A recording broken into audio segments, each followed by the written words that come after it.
Hey everyone, this is 43 Alley, and this is my story of how I broke free from religion. And it starts when I was a boy.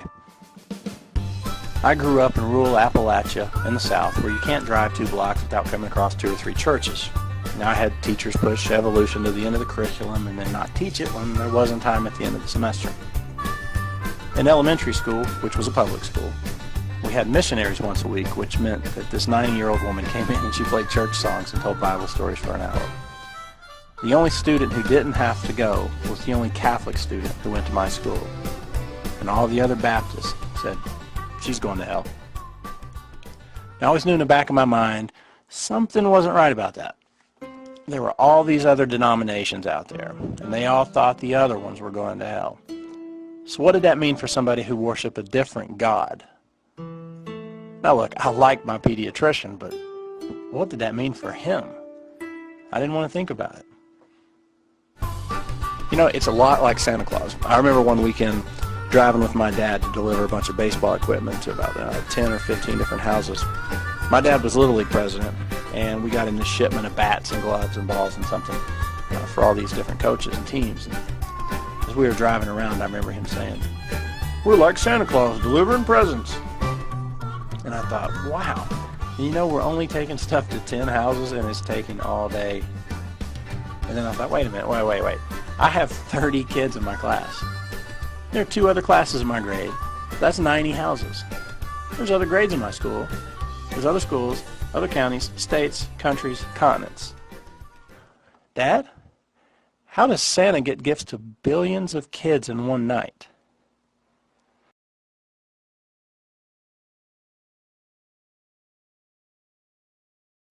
Magic, he said.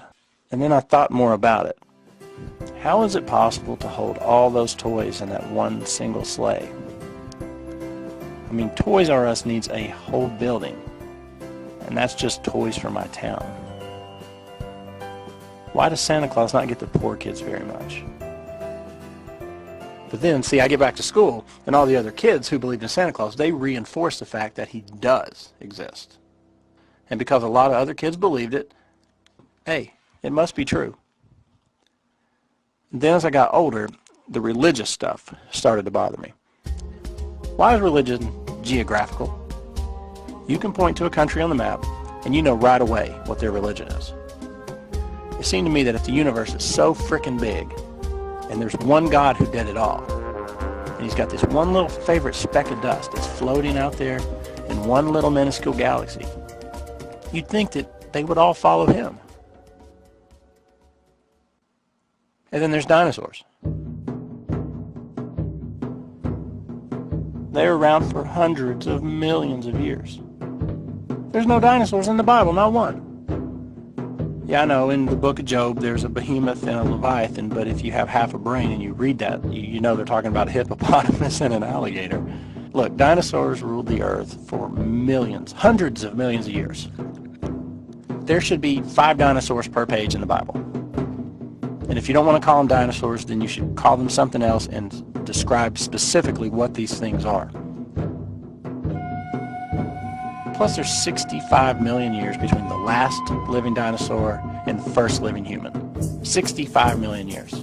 That's a lot. The Bible says the earth is 6,000 years old. That's wrong.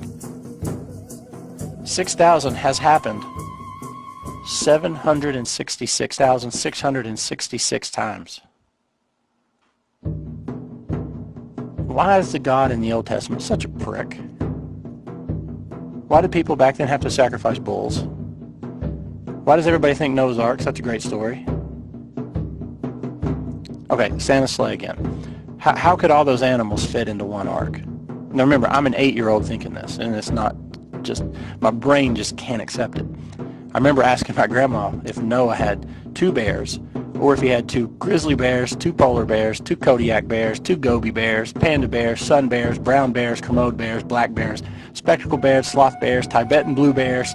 It was God's magic. We're back to magic again. It seems to me, for the rest of my young life, every time I had a question about religion, I got the magic answer. So I slipped into the mindset that maybe stuff in the Bible were just morality tales. See, that's a slippery slope. That made me ask, well, if that's not true, then what else isn't true? So I went from calling myself a Baptist to a standard Protestant. Then I was non-denominational. And then I said, I'm not into the whole organized religion thing, but I'm very spiritual. By the end of university, I was calling myself agnostic. You still couldn't use the A word back then. I think the thing that actually did it for me was just taking the time and sitting down and thinking about the concept of hell. It is the most grotesque, insulting, mind-numbing, ridiculous concept that anybody could ever come up with. That there's this place, okay? If you don't follow a certain rule or pray a certain way to a certain God in a certain manner and say certain things, that you go there forever and you burn in pain and agony for eternity. Now, meanwhile, your friends and your family, they may be there with you, but you won't know it. Or they may have done the right things, and they'll be in heaven.